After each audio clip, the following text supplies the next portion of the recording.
Buongiorno a tutti ragazzi, buona domenica a tutti, buon appetito. Oggi ragazzi, quarta giornata oggi che sta un sole davvero pazzesco, quindi oggi domenica anche c'è il sole, quindi sono da giovedì in effetti che sono i giorni sono tutti così perfetti, quindi stamattina tante persone stavano sulla spiaggia a farsi il bagno.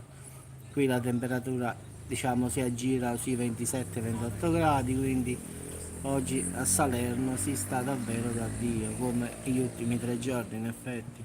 Come potete vedere ragazzi, come ieri fa caldo ragazzi, quindi ventilatori accesi, c'è chi è andato al mare, come potete vedere ragazzi anche sul parcheggio il sole picchia proprio forte, il mare si intravede da qua, un po' di ingrandimento ed eccolo qua, quindi si vede abbastanza.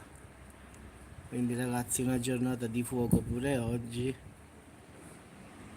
quindi adatta per andare fuori.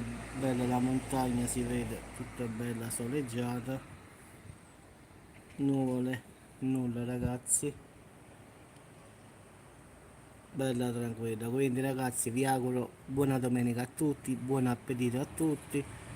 E qua a sud ragazzi tempo bellissimo davvero, quindi si poteva andare al mare, però stiamo a casa così ci scassiamo. Oggi è domenica e buonanotte.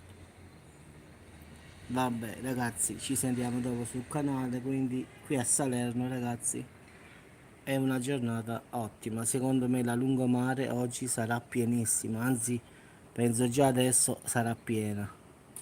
Quindi ragazzi un saluto a tutti e buon appetito.